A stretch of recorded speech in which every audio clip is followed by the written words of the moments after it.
Today we will be looking the entire Persian history, how it evolved from 5,000 years ago until today.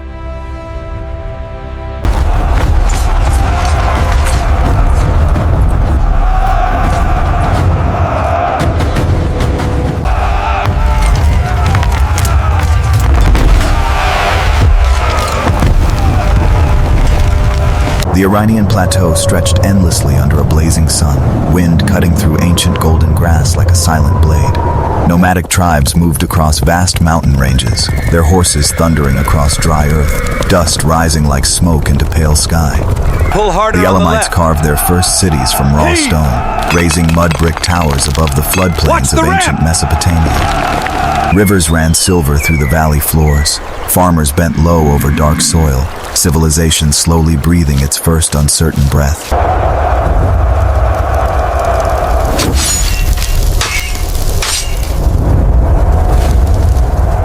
Warriors in leather armor clashed on rocky hillsides, bronze swords ringing against shields, bodies falling into the red dust below.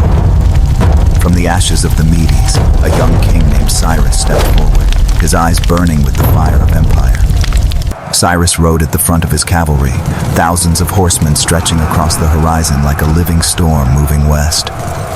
The walls of Babylon rose 60 meters into the night sky, torches flickering along battlements where terrified guards watched the darkness below. Cyrus entered Babylon without a single sword drawn, citizens lining the streets in stunned silence as Persian soldiers marched in perfect order. Freed peoples wept in the torchlight, prisoners walking out of stone dungeons blinking into daylight for the first time in years. Darius the Great stretched his hand across 3 continents, his roads cutting through deserts and mountains connecting Egypt to the edge of India.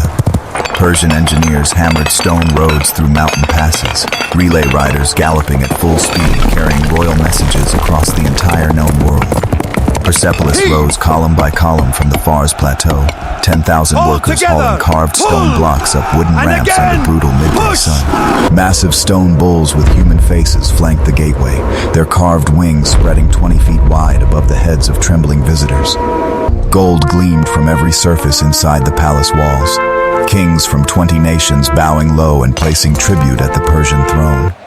Greek city-states refused to kneel, their messengers throwing Persian earth and water demands back into the faces of Darius, his ambassadors.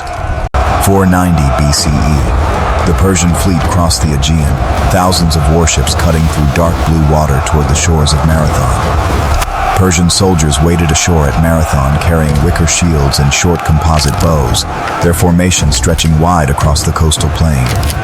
Athenian hoplites locked their shields together in a wall of bronze and muscle, 8 ranks deep, spears pointing forward at Persian lines.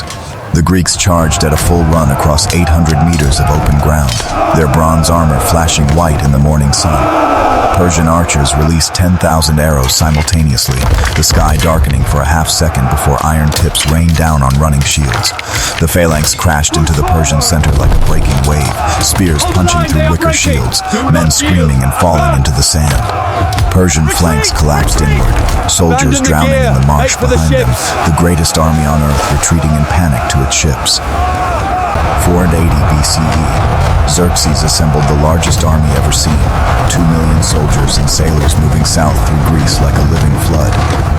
300 Spartans stood at the narrow mountain pass of Thermopylae, their red cloaks billowing in the cold wind off the sea. Persian Immortals in golden masks advanced in perfect ranks, their spears lowered, drums beating a slow rhythm that shook the ground beneath them. Spartan shields locked with a sound like thunder, their long spears thrusting forward in mechanical rhythm, Persian bodies stacking against the narrow walls. Wave after wave of Persian soldiers broke against 300 Spartans for 2 full days, the pass running ankle-deep in blood. On the 3rd day, a traitor showed the Persians a mountain path, and the 300 turned to face death from both sides. Leonidas ordered the allied Greeks to retreat, keeping his 300 to hold the pass and buy Greece one final precious day. The Persian fleet entered the Strait of Salamis, 600 warships packed so tightly their oars nearly touched in the narrow water. Greek triremes waited hidden in the darkness, 3 banks of oars manned by 170 rowers each, muscles coiled and ready. At dawn, the Greek fleet burst forward, bronze rams at the waterline driving straight into the sides of Persian warships at full speed. crack of wood splitting echoed across the entire strait. Persian ships folding inward. Sailors thrown screaming into the cold, dark water below. Backwater! Persian vessels packed too tightly to maneuver, their oars tangling with each other, captains screaming orders that nobody in the chaos could hear.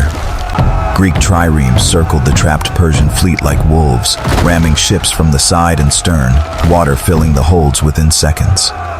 300 Persian warships sank before noon, their silk sails burning on the surface, bodies of the greatest navy on earth floating silent. Xerxes watched from his golden throne on the hillside above, gripping the armrests as his entire fleet disappeared beneath the gray Aegean water.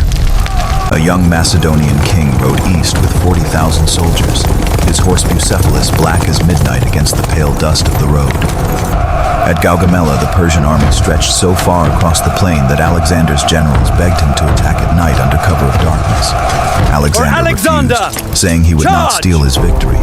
Then at dawn drove his cavalry like a spear directly into Darius' center. The Persian line cracked open. Darius turned his chariot and fled. It's and in one everyone for afternoon, themselves. 5,000 years of Persian power began crumbling. Persepolis burned for 7 days, its golden columns blackening, carved stone reliefs cracking in the heat. The greatest palace on earth turned to ash. They gave the world its first postal system, its first human rights declaration, its first paved roads connecting civilization across 3,000 miles of earth. Their astronomers mapped the stars before Greece was born. Their doctors understood the human body while Europe still believed sickness was divine punishment. The Persian Empire never truly died. It became the blueprint that every empire after it secretly copied and quietly called its own invention. From Cyrus to Khomeini, from Persepolis to the Strait of Hormuz, one civilization has burned, rebuilt, and defied the entire world for 5,000 years.